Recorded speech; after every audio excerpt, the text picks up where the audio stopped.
Bonjour et bienvenue, ici c'est Justin, bienvenue dans cette toute nouvelle vidéo du logiciel AutoCAD. Dans cette vidéo, je vais vous présenter l'interface du logiciel AutoCAD. Ensuite, je vais vous expliquer les dispositions à prendre pour bien utiliser AutoCAD. Avant d'aller plus loin, je vous invite à vous abonner à ma chaîne pour recevoir toutes les prochaines vidéos. Très simple, il suffit juste de cliquer sur ces liens qui s'affichent ici sur votre écran pour vous abonner. À l'ouverture du logiciel AutoCAD, nous avons ceci.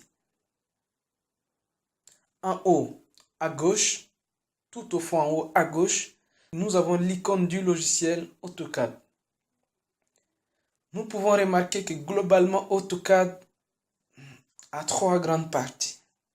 Nous avons la première partie la plus haute, la partie top. Nous avons une partie centrale et nous avons une partie basse. La partie top, la partie haute, regroupe la barre d'accès rapide, cette barre-là d'accès rapide. Nous avons ensuite, en dessous de cette barre d'accès rapide, nous avons une autre barre qu'on appelle la barre des menus, la barre qui contient le fichier, l'édition, l'affichage, l'insertion, le format et tout jusqu'à fenêtre. Cette barre, ça s'appelle la barre des menus. Nous avons en dessous de cette barre de menu, nous avons le ruban.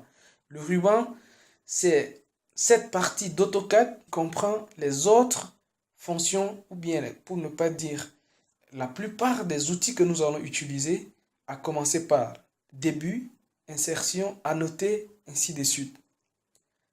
Dans ces rubans, nous allons constater que chaque groupe de fonctions contient des fonctions spécifiques à chaque partie de dessin.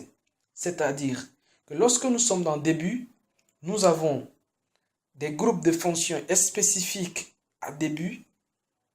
Lorsque nous sommes dans insertion, nous avons des groupes de fonctions qui sont spécifiques aux insertions. Lorsque nous sommes dans annoter, nous avons des groupes de fonctions qui sont spécifiques aux annotations. Lorsque nous sommes dans paramétrique, nous avons des groupes de fonctions qui sont spécifiques aux paramétriques.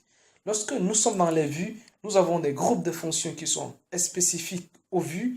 Nous avons des groupes de fonctions qui sont spécifiques à la gestion. Lorsque nous sommes dans gérer, ainsi de suite. Dans la partie centrale de AutoCAD, cette partie c'est l'espace de travail de AutoCAD. Dans cet espace de travail d'AutoCAD, nous avons à droite, nous avons les outils de navigation que nous allons y revenir, les outils de navigation. Et en bas, la partie basse dont je parlais, c'est la partie qui contient les indispensables. Les indispensables dans AutoCAD, c'est quoi? Ça commence par la barre de commande.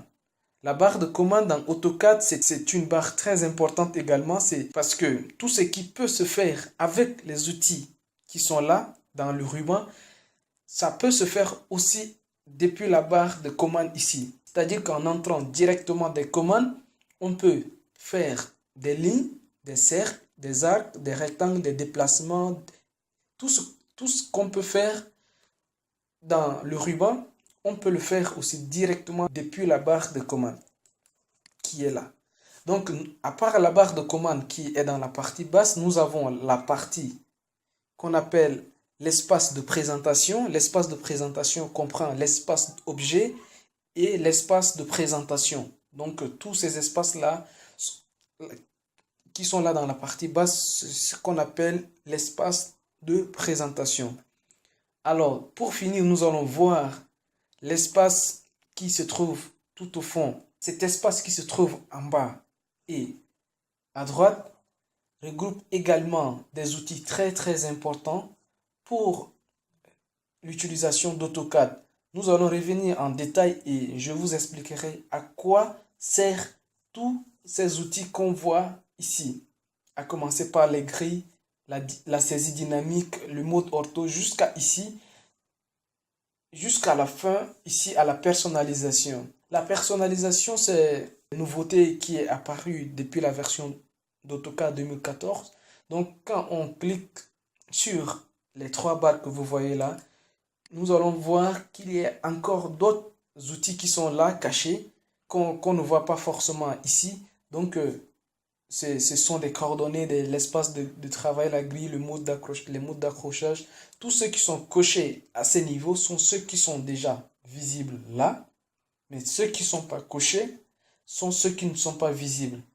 Dans la prochaine vidéo qui concerne la personnalisation de l'espace de cet espace de travail dans AutoCAD, je vais vous expliquer en détail à quoi tout ce que je viens de citer là sert, à commencer par la barre d'accès rapide que nous allons personnaliser.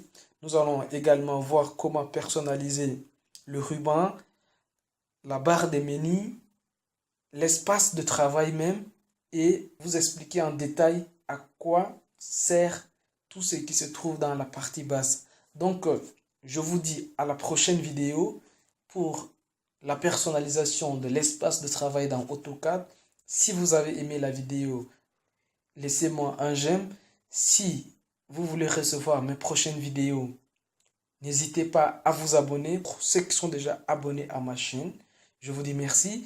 Pour ceux qui ne sont pas encore abonnés, je vous invite à cliquer juste le lien qui s'affiche ici pour vous abonner à ma chaîne et recevoir toutes mes prochaines vidéos. Sur ce, je vous dis à tout à l'heure pour la prochaine vidéo.